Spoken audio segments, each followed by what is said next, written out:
Esla Owusu-Ekufo and Net Ghana Limited to court over illegal charges placed on television stations operating in Ghana. Now, according to Gaba, these arbitrary charges have not been approved by Parliament and is praying the court to declare them null and void. Cecil Mills is president of Gaba.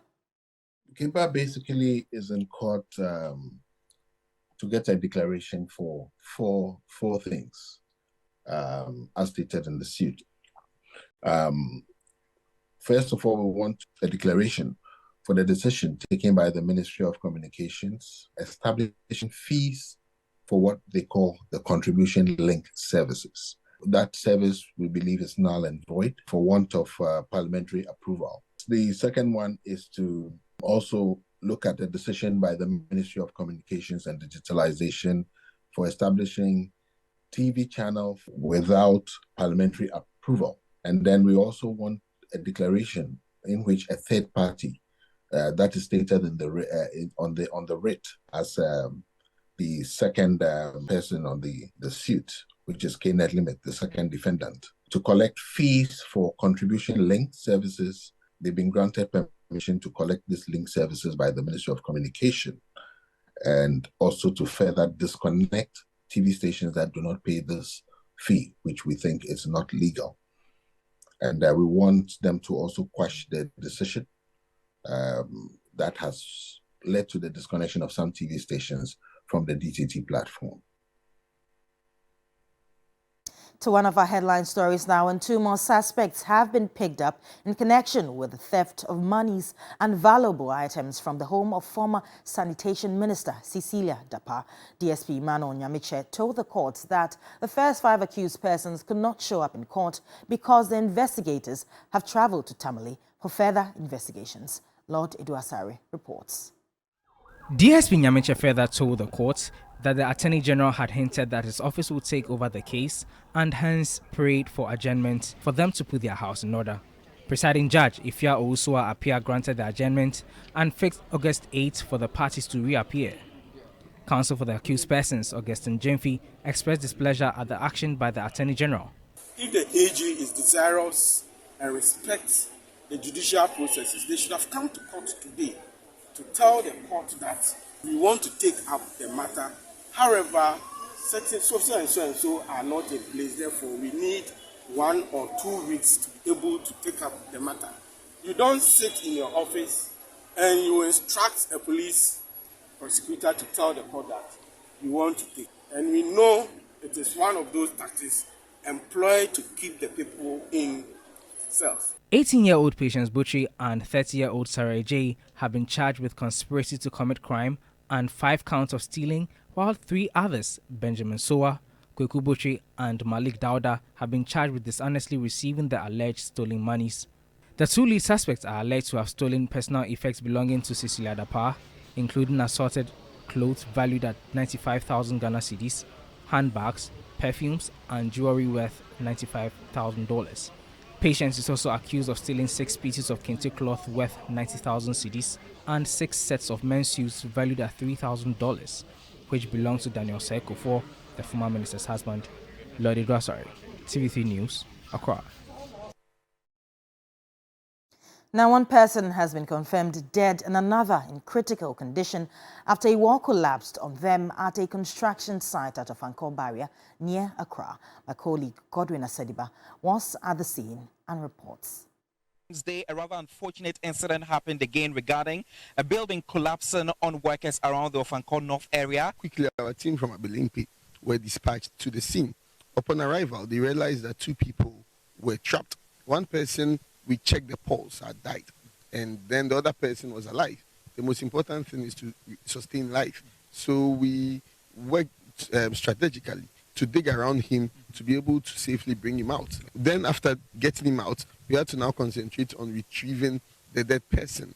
As you can see, this, if you check from the wall there, it looks like they were trying to replicate something like that over here. If you look deep through the sun, you can clearly tell that because it is the raining season, the sun looks moist. If you also look closely to where the fence caved in, just the one that is hanging around in there has huge visible cracks. Godwin Asediba.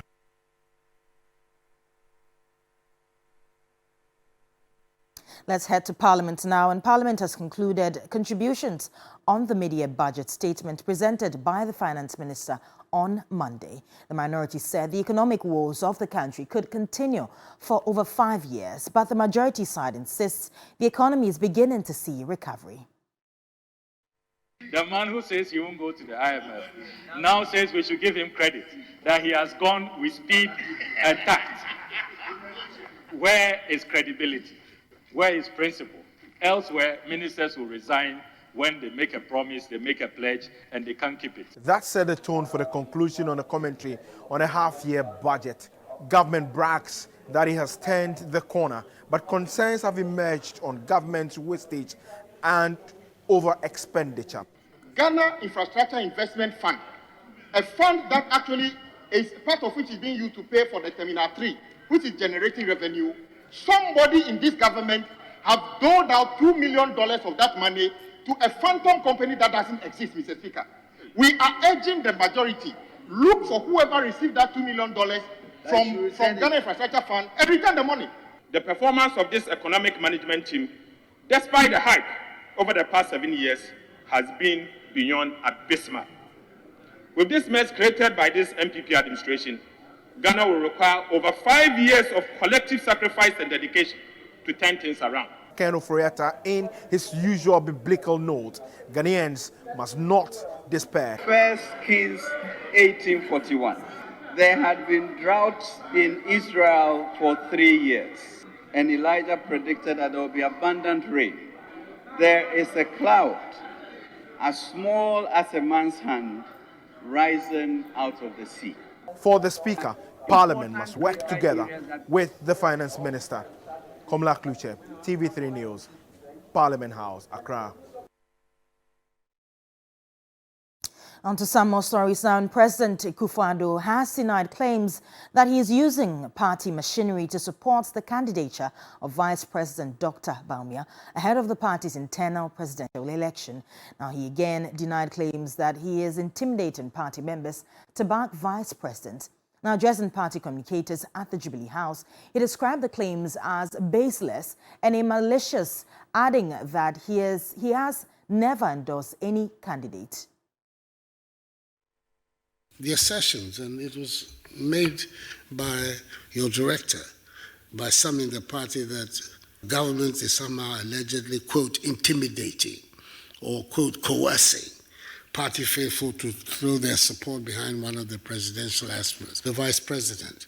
I want to say in very clear terms to you and to the world, it is a false and malicious narrative. There's not a single truth. There is not a single person in the MPP who can say that I have asked him or her to support this or that aspirant. I have not set out to dismiss any MMDC or any political appointee because they are supporting a particular aspirant. No minister, no deputy minister has been thrown out of his job or even been threatened because of their support for their preferred presidential aspirant. They're members of my cabinet who are openly campaigning for particular candidates, who's not the vice president. It has not affected their presence in the cabinet. There's been no indication to them whatsoever that somehow or other I am disturbed by what they're doing. It's their right. They're party people. They can make whatever choice that they want, like all of you. I don't see what we gain by attacking the record of our own government. When you do that and you become then party candidate, what are you going to tell the people of Ghana? Every MPP person, communicator, or whoever you are who is a supporter of the party, it's your duty to try and defend that record. Meanwhile, political science lecturer and researcher with the Kumasi Technical University, Professor Smart Sapon, has backed President Akufo-Addo's cautions to flag-bearer aspirants to stop attacking the record of the government. He says that the party leadership must act likewise, since whoever wins the primaries will ride on the back of the party's records for the 2024 elections. The government has looked on for quite too long because these people are not commenting as people who are not MPP people. They are still standing by the elephant. And so morally, they do not have any right to speak against the elephant they are standing by. In fact, they are who they are, partly because of the association with the elephant. And you and I can say we don't have a hand in government successes or failure.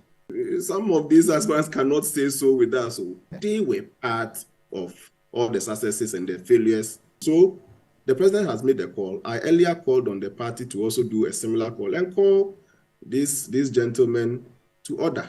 Right. You can use the same platform to project your government, because after this election, there is that bigger one they are all fighting to face. So they shouldn't waste the chances of the party in the general election just by they seeking to be flag bearers. If you are not part of it, you can say anything. But if you are part of it, you must do all things to promote the ideas.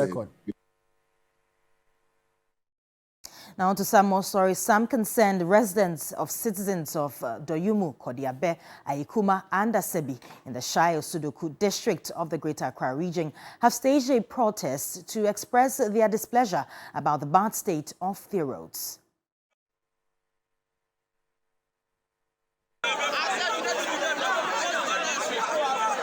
The placards bearing protesters blocked the main road linking their communities and preventing access to and from Kofredia, Doyum and Tama. They described the nature of roads as shameful, wondering why an area with a quarry site should be left in such a state.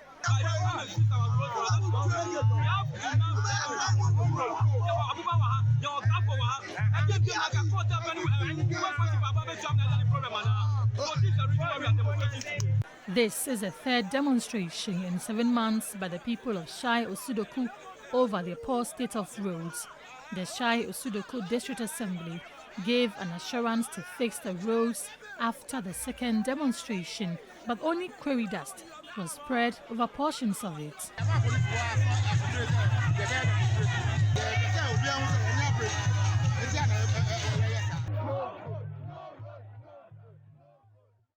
Now, the tussle between tricycle operators and city authorities in Kumasi has intensified. Some tricycle operators blocked roads to protest their ban from the Central Business District.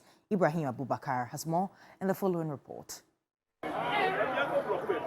Is there too on the enforcement of the ban of tricycle taxis not to operate within the Central Business District of Kumasi? Today it turned chaotic here at the Swami roundabout KJTR because the angry riders have also blocked the main road, saying they will not allow any motorists to have access to the CBD if they are also prevented from entering. The police had to intervene, convince them before finally they open up the road for vehicles to have access. You say the area no is unlawful, but you say for some kind na ebia ye beti yanka ama impefo no a omo wosoro ate ye message a pese ye ka no wo be ba kurom na tilela e pe kwan ya be park e yin nyoma esperaja wo cause that traffic you want to get me for the ground. For now they are demanding that city authorities issue some of them permits to operate within the CBD. You said some time ago you did similar to the short people. Do similar to us. If we are 3,000 in the central business, okay, let us know, okay, 3,000, you are mean. We are giving sticker to 1,000 people. We will understand. Well, it appears coming to agreement between the operators and city authorities will be a difficult task because all of them have taken an entrenched stance. Ibrahim Abubakar, TV3 News, Kumasi.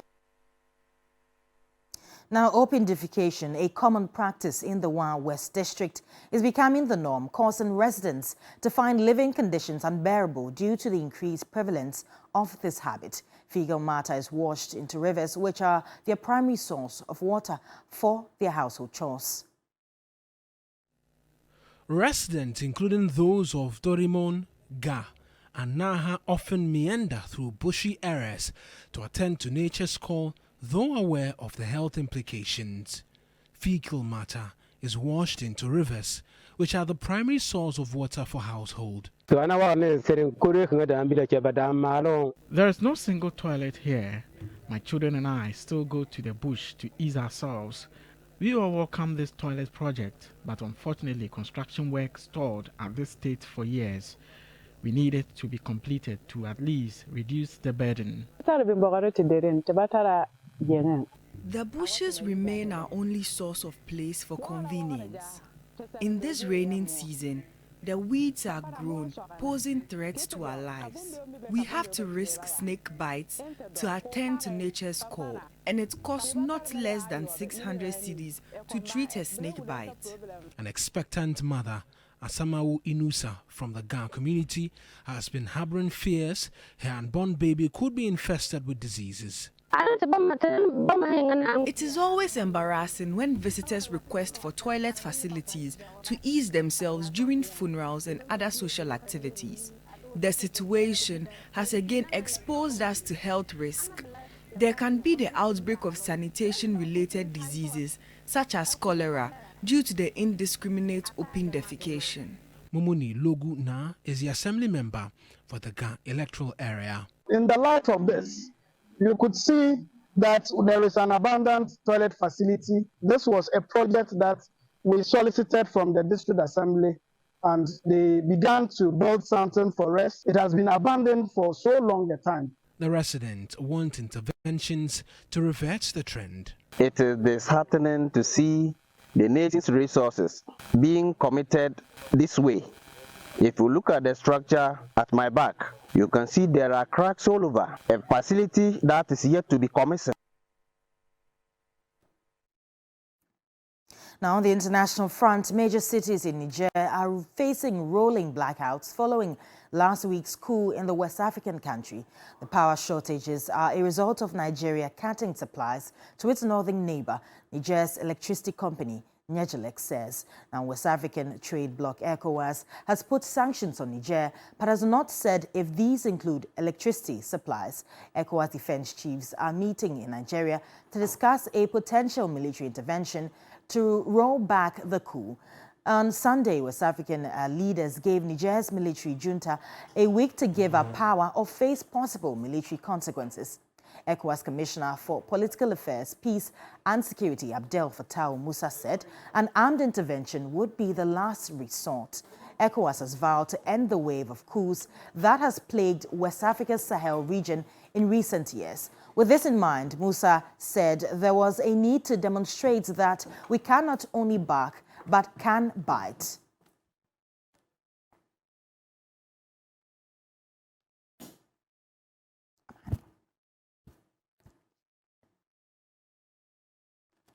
Yes.